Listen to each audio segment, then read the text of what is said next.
ലോകത്തിലെ അഞ്ചാമത്തെ വലിയ സമ്പദ് വ്യവസ്ഥയായ ഇന്ത്യ അടിസ്ഥാന സൗകര്യ വികസനത്തിൽ കുതിച്ചു പായുകയാണ്. വ്യാപാരം മെച്ചപ്പെടുത്തുന്നതിനും സമ്പദ് വ്യവസ്ഥയെ ഉത്തേജിപ്പിക്കുന്നതിനുമായി രാജ്യം നിരവധി വലിയ തോതിലുള്ള അടിസ്ഥാന സൗകര്യ പദ്ധതികൾ ആവിഷ്കരിക്കുന്നുണ്ട്. മിഷൻ 2047 പ്രകാരം വികസിത രാജ്യമാകാനുള്ള ഇന്ത്യയുടെ ദൗത്യത്തിന് സംഭാവന നൽകിക്കൊണ്ട് രാജ്യത്തിന്റെ അടിസ്ഥാന സൗകര്യ ഭൂപ്രകൃതിയെ പരിവർത്തനം ചെയ്യുന്ന കോടികൾ മുടക്കിയുള്ള വമ്പൻ പദ്ധതികളെ കുറിച്ചാണ് ഇന്ന് നമ്മൾ അറിയുന്നത്. ഭാരത് മാല പരിയോജന, മൾട്ടി മോഡൽ PM ഗതിശക്തി, വാധവൻ തുറമുഖം തുടങ്ങിയ ശ്രദ്ധേയമായ പദ്ധതികളിലൂടെ കൂടുതൽ വ്യാപാരത്തിലേക്കും നിക്ഷേപത്തിലേക്കും നയിക്കുന്ന ഉൽപാദന ലോജിസ്റ്റിക് മേഖലകളെ ഗണ്യമായി ശക്തിപ്പെടുത്താൻ ഇന്ത്യ ഒരുങ്ങുകയാണ്. ഈ അഭിലാഷ പദ്ധതികൾ വൻതോതിലുള്ള തൊഴിലവസരങ്ങൾ പ്രദാനം ചെയ്യും. കൂടാതെ രാജ്യത്തിന്റെ മൊത്തത്തിലുള്ള സാമ്പത്തിക ആരോഗ്യം മെച്ചപ്പെടുത്തുകയും ചെയ്യും. അതുകൊണ്ട് തന്നെ ആഭ്യന്തര അന്തർദേശീയ തലങ്ങളിൽ രാജ്യത്തിന്റെ വളർച്ചയും വികസനവും സാധ്യമാക്കുന്ന 2025 അതായത് ഈ വർഷത്തിലെ മികച്ച 10 അടിസ്ഥാന സൗകര്യ പദ്ധതികൾ നമുക്കൊന്ന് അറിഞ്ഞിരിക്കാം. ഒന്നാമതായി ഗതിശക്തി ദേശീയ മാസ്റ്റർ പ്ലാൻ ആണ്. 100 ട്രില്യൺ നിക്ഷേപത്തിൽ 2021 ഒക്ടോബറിൽ ആരംഭിച്ച PM Gati Shakti national master plan India ഗവൺമെന്റിന്റെ ഒരു മൾട്ടി മോഡൽ സംരംഭം തന്നെയാണ്. 100-ലധികം നഗരങ്ങളിൽ കണക്ടിവിറ്റി വർദ്ധിപ്പിക്കാനാണ് ഈ പദ്ധതിയിലൂടെ ലക്ഷ്യമിടുന്നത്. രാജ്യത്തിന്റെ ലോജിസ്റ്റിക് ചെലവ് GDP-യുടെ 14 മുതൽ 16% നിന്ന് 9% കുറയ്ക്കുക എന്നതാണ് ലക്ഷ്യം വെക്കുന്നത്. ഇത് സാമ്പത്തിക വളർച്ചയെ പ്രോത്സാഹിപ്പിക്കുകയും രാജ്യത്തെ ഗതാഗത ശൃംഖലകളുടെ കാര്യക്ഷമത മെച്ചപ്പെടുത്തുകയും ചെയ്യും. ഗതിശക്തി NMPയുടെ കുടക്കീഴിൽ റോഡുകൾ, റെയിൽവേ, തുറമുഖങ്ങൾ, വിമാനത്താവളങ്ങൾ, ബഹുജന ഗതാഗത സംവിധാനങ്ങൾ എന്നിവയുൾപ്പെടെ നിരവധി അടിസ്ഥാന സൗകര്യ പദ്ധതികൾ നിലവിലുണ്ട്. ആഗോള വിപണിയിൽ തങ്ങളുടെ ഉൽപ്പന്നങ്ങൾക്ക് മത്സരാധിഷ്ഠിത വില വാഗ്ദാനം ചെയ്യുന്നതിൽ മെച്ചപ്പെട്ട കാര്യക്ഷമത ഇന്ത്യൻ നിർമ്മാതാക്കളെ സഹായിക്കും. ഇന്ത്യ വിദേശ നിക്ഷേപം വർദ്ധിപ്പിക്കുകയും വ്യാവസായിക വളർച്ചയെ രാജ്യത്തുടനീളം ദശലക്ഷക്കണക്കിന് തൊഴിലവസരങ്ങൾ സൃഷ്ടിക്കുകയും NMP ഉപയോഗിച്ച് സമ്പദ് വ്യവസ്ഥയെ മൊത്തത്തിൽ തന്നെ ശക്തിപ്പെടുത്തുകയും ചെയ്യും. അപ്പോൾ ഇനി നമുക്ക് രണ്ടാമത്തെ പദ്ധതിയിലേക്ക് കടക്കാം. അതായത് ഡൽഹി മുംബൈ എക്സ്പ്രസ് വേ ആണത്.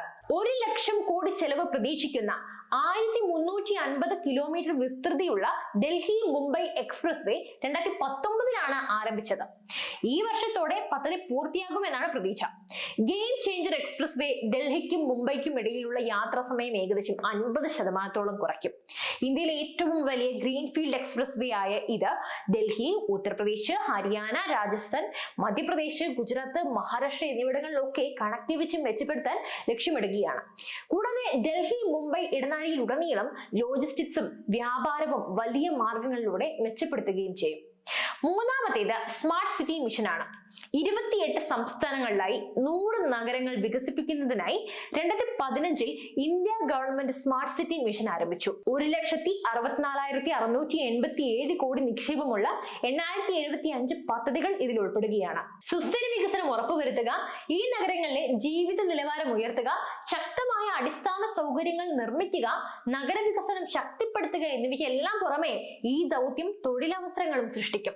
സ്മാർട്ട് സിറ്റി മിഷന് കീഴിൽ 10 ലക്ഷം നേരിട്ടും 30 ലക്ഷം പരോക്ഷമായും തൊഴിലവസരങ്ങൾ സൃഷ്ടിക്കപ്പെടുമെന്നാണ് പ്രതീക്ഷിക്കുന്നത്. ഇനി നാലാമത്തേത് ഭാരത് മാല പരിയോജന. 2017 ഭാരത് മാല പരിയോജന വിഭാവനം ചെയ്തത്. മൊത്തം 34,800 കിലോമീറ്ററിൽ 18,714 കിലോമീറ്റർ 2024 തന്നെ പൂർത്തിയാകുമെന്നായിരുന്നു കണക്ക് കൂട്ടിയത്. ഈ പദ്ധതി 10.64 ലക്ഷം കോടി രൂപയുടെ നിക്ഷേപമാണ് ആകർഷിച്ചത്. രാജ്യത്തുടനീളമുള്ള ഭൂമി കണക്ടിവിറ്റി മെച്ചപ്പെടുത്താനും കൂടാതെ തൊഴിലവസരങ്ങൾ സൃഷ്ടിക്കുന്നതിനും ഇത് സഹായിക്കും. പ്രതീക്ഷിക്കുന്ന 45 കോടി മനുഷ്യ ദിവസങ്ങളിലെ നേരിട്ടുള്ള തൊഴിലും 57 കോടി മനുഷ്യദിന പരോക്ഷ ജോലികളും ഉൾപ്പെടുന്നു. ബജറ്റ് വിഹിതവും സ്വകാര്യ നിക്ഷേപങ്ങളും സംയോജിപ്പിച്ചിട്ടാണ് പദ്ധതിയുടെ ധനസഹായം നടത്തിയത്. ബംഗ്ലാദേശ്, മ്യാൻമർ, ഭൂട്ടാൻ, തായ്ലൻഡ്, നേപ്പാൾ തുടങ്ങിയ അയൽ രാജ്യങ്ങളുമായുള്ള ബന്ധം വർദ്ധിപ്പിച്ച് 2000 കിലോമീറ്റർ പുതിയ അതിർത്തി റോഡുകളും ഭാരത് മാല പരിയോജന നിർമ്മിക്കും. ഇത് പരസ്പര പ്രയോജനകരമായ വ്യാപാര അവസരങ്ങൾ സൃഷ്ടിക്കുകയും പ്രാദേശിക സഹകരണം ശക്തിപ്പെടുത്തുകയും ചെയ്യും. അതിർത്തി കടന്നുള്ള വ്യാപാരം മെച്ചപ്പെടുത്തലിന് പുറമെ പ്രധാന സാമ്പത്തിക കേന്ദ്രങ്ങളെയും ഫീഡർ റൂട്ടുകളെയും ബന്ധിപ്പിക്കുന്നതും ആഭ്യന്തര വ്യാപാരം വർദ്ധിപ്പിക്കുകയും ചെയ്യും. ഇനി നമുക്ക് അഞ്ചാമത്തേതിലേക്ക് പോകാം. അത് വടവൻ തുറമുഖമാണ്. വടവൻ തുറമുഖം ഇന്ത്യയുടെ സമുദ്രശേഷിയെ പുനർനിർവചിക്കും.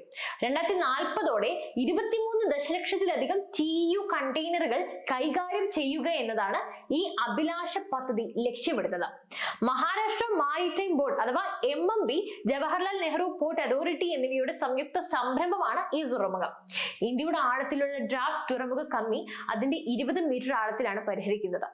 JNPTയിലെ തിരക്ക് കുറയ്ക്കാനും ഇന്ത്യയുടെ വ്യാപാരം വർദ്ധിപ്പിക്കുന്നതിൽ നിർണായക പങ്ക് വഹിക്കാനും ആഗോള വ്യാപാര പാതകളിൽ ഇന്ത്യയെ മുൻനിര സമുദ്ര കളിക്കാരനായി ഉയർത്താനും ഇത് ലക്ഷ്യമിടുകയാണ്. 76,200 കോടി നിക്ഷേപം പ്രതീക്ഷിക്കുന്ന വടവൻ തുറമുഖം മൊത്തത്തിലുള്ള ചരക്ക് കൈകാര്യം ചെയ്യാനുള്ള ശേഷി വർദ്ധിപ്പിച്ച് ഇന്ത്യയുടെ ഒരു ലോജിസ്റ്റിക് ശേഷിക്ക് തന്നെ സംഭാവന നൽകും.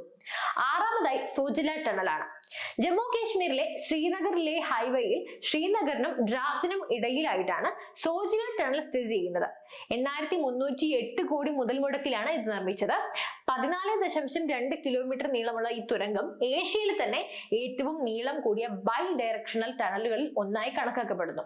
ഇത് സോജില പാസിലൂടെയുള്ള യാത്രാ സമയം ഗണ്യമായി കുറയ്ക്കും. ഒരു 11,575 അടി ഉയരത്തിൽ പദ്ധതി എല്ലാ കാലാവസ്ഥയ്ക്കും അനുയോജ്യമായ ഒരു റൂട്ട് നൽകുകയാണ്. ഇത് മേഖലയിലെ വിനോദസഞ്ചാരത്തിനും സാമ്പത്തിക പ്രവർത്തനങ്ങളും വർദ്ധിപ്പിക്കുന്നു. പാസിന്റെ പൂർത്തീകരണ സമയപരിധി 2026 മുതൽ 30 വരെയുള്ള കാലയളവാണ്. നിലവിൽ ഇതിന്റെ 40% ജോലികളും പൂർത്തിയായി കഴിഞ്ഞു. ഏഴാമതായി മുംബൈ തീരദേശ റോഡ് പദ്ധതി. 2018 സമാരംഭിക്കുകയും 2024 ഉദ്ഘാടനം ചെയ്യുകയും ചെയ്ത ആദ്യഘട്ടം മുംബൈ കോസ്റ്റൽ റോഡ് പ്രൊജക്ട് അഥവാ MCRP ദക്ഷിണ മുംബൈയിലെ മറൈൻ ഡ്രൈവിനെ നഗരത്തിന്റെ വടക്കൻ ഭാഗത്തുള്ള കണ്ടിവാലയുമായി ബന്ധിപ്പിക്കും. 2024 മറൈൻ ഡ്രൈവിനെ ബാന്ദ്ര വോർലി സീ ലിങ്കുമായി ബന്ധിപ്പിക്കുന്ന മറൈൻ ലൈൻസ് ഫ്ലൈ ഓവർ തുറക്കുന്നത് ഇതിനകം കണക്ടിവിറ്റി മെച്ചപ്പെടുത്തുകയും ഗതാഗത കുരുക്ക് ലഘൂകരിക്കുകയും ചെയ്തു. 14,000 കോടി ബജറ്റിൽ 2025 പകുതിയോടെ മുഴുവൻ പദ്ധതിയും പൂർത്തിയാകുമെന്നാണ് പ്രതീക്ഷിക്കുന്നത്. നഗരത്തിന്റെ തിരക്ക് കുറയ്ക്കുന്നതിനും സുസ്ഥിര വികസനം പ്രോത്സാഹിപ്പിക്കുന്നതിനുമായി 8 വരി പ്രവേശന നിയന്ത്രണ എക്സ്പ്രസ് വേ ഈ അഭിലാഷ സംരംഭത്തിൽ ഉൾപ്പെടുന്നുണ്ട്. 29.20 കിലോമീറ്റർ നീളമുള്ള തുരങ്കത്തിന് മലബാർ കുന്നുകൾക്ക് താഴെയുള്ള ഇരട്ട തുരങ്കം പോലെയുള്ള സവിശേഷതകളൊക്കെ ഉണ്ട്. നഗരത്തിലെ ഗതാഗത കുരുക്ക് കുറയ്ക്കുന്നതിന് പുറമെ ബിസിനസ്സുകൾക്കുള്ള പ്രവർത്തന ചെലവ് കുറയ്ക്കുന്നതിലൂടെ MCRP വ്യാപാരവും വാണിജ്യവും ഒക്കെ വർദ്ധിപ്പിക്കുന്നുണ്ട്. എട്ടാമതായി പടിഞ്ഞാറൻ സമർപ്പിത ചരക്ക് ഇടനാഴിയാണ്. വെസ്റ്റേൺ ഡെഡിക്കേറ്റഡ് ഫ്ലൈറ്റ് കോറിഡോർ അഥവാ WDFC UPയിലെ ദാദ്രയെ മഹാരാഷ്ട്രയിലെ നവി മുംബൈയിലെ ജവഹർലാൽ നെഹ്റു പോർട്ടിലേക്ക് ഗുജറാത്ത്, രാജസ്ഥാൻ, ഹരിയാന എന്നിവിടങ്ങളിലൂടെ ബന്ധിപ്പിക്കാനാണ് ലക്ഷ്യമിടുന്നത്. ഇതിന്റെ ആകെ നിക്ഷേപം എന്ന് പറയുന്നത് 1,24,000 കോടിയാണ്. ചരക്ക് തീവണ്ടികൾക്കായുള്ള സമഗ്രമായ റെയിൽ ശൃംഖലയിലൂടെ ലോജിസ്റ്റിക് ചെലവ് ഗണ്യമായി കുറയ്ക്കുന്ന ചരക്ക് നീക്കത്തിന്റെ വേഗത വർദ്ധിപ്പിക്കാനാണ് WDFC ലക്ഷ്യമിടുന്നത്. ഇത് 1,506 കിലോമീറ്റർ പിന്നിടും. മൊത്തം നീളത്തിന്റെ 93%-ലധികം 2025 ജനുവരിയോടെയും ബാക്കിയുള്ളവ 2025 അവസാനത്തോടെയൊക്കെ പൂർത്തിയാകുമെന്നാണ് കണക്കുകൂട്ടൽ. WDFCയുടെ പൂർത്തിയായ ഭാഗങ്ങൾ ഖനികൾക്കും താപവൈദ്യുത നിലയങ്ങൾക്കും ഇടയിലുള്ള യാത്രാ സമയം ഇതിനകം തന്നെ 35 മണിക്കൂറിൽ നിന്ന് 20 മണിക്കൂറായി കുറച്ചിട്ടുണ്ട്. ഇടനാഴിയിൽ പ്രതിദിനം 240 ട്രെയിനുകൾ സർവീസ് നടത്തുന്നതിനാൽ തന്നെ മൊത്തത്തിലുള്ള ലോജിസ്റ്റിക് ചെലവ് 13 മുതൽ 15% കുറഞ്ഞ് രാജ്യത്തിന്റെ GDPയുടെ 10%-ൽ താഴെയായി. ഒൻപതാമതായി സെൻട്രൽ വിസ്റ്റ പുനർവികസനമാണ്. 20,000 കോടി മുതൽ മുടക്കിൽ തലസ്ഥാനമായ ന്യൂഡൽഹിയിൽ രാജ്യത്തിന്റെ ഭരണ ഹൃദയത്തെ നവീകരിക്കുകയാണ് സെൻട്രൽ വിസ്റ്റ പുനർവികസന പദ്ധതി ലക്ഷ്യമിടുന്നത്.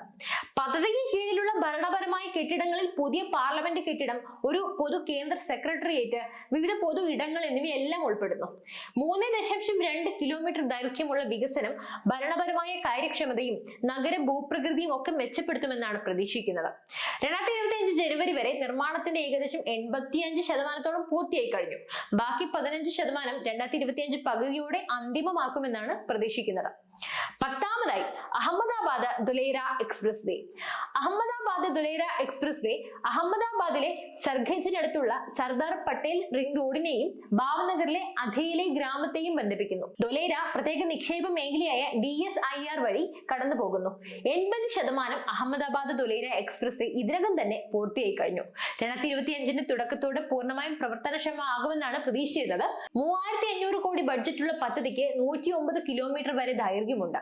പ്രധാന വ്യാവസായിക കേന്ദ്രങ്ങളിലേക്കുള്ള പ്രവേശനം മെച്ചപ്പെടുത്താനും സാമ്പത്തിക വളർച്ച പ്രോത്സാഹിപ്പിക്കാനും ഗുജറാത്തിൽ നിക്ഷേപം ആകർഷിക്കാനും ഒക്കെയാണ് ഇത് ലക്ഷ്യമിടുന്നത്.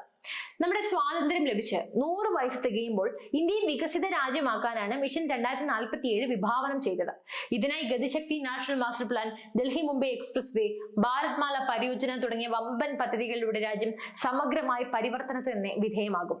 സ്മാർട്ട് സിറ്റി മിഷൻ എല്ലാം വ്യാപാരം വർദ്ധിപ്പിക്കാനും തൊഴിലവസരങ്ങൾ സൃഷ്ടിക്കാനും നമ്മുടെ സമ്പദ് വ്യവസ്ഥയെ ശക്തിപ്പെടുത്താനും ലക്ഷ്യമിടുന്നു.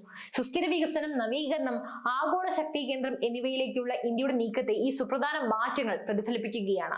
വികസിത സമ്പദ് വ്യവസ്ഥയായി മാറുന്നതിനുള്ള ഇന്ത്യയുടെ യാത്രയിൽ എന്തായാലും ആ പദ്ധതികളെല്ലാം തന്നെ നിർണായകമായ പങ്കാണ് വഹിക്കുന്നത്. എന്തായാലും ഇന്ത്യയുടെ ഈ കുതിച്ചുചാട്ടത്തെ നിങ്ങൾ എങ്ങനെയാണ് നോക്കിക്കാണുന്നതെന്ന് തീർച്ചയായും കമന്റ് ചെയ്യൂ. അതിനോടൊപ്പം ഈ അറിവുകൾ എല്ലാവരിലേക്കും എത്താനായി വീഡിയോ ഒന്ന് ലൈക്ക് ചെയ്യാനും ഷെയർ ചെയ്യാനും ശ്രദ്ധിക്കുമല്ലോ.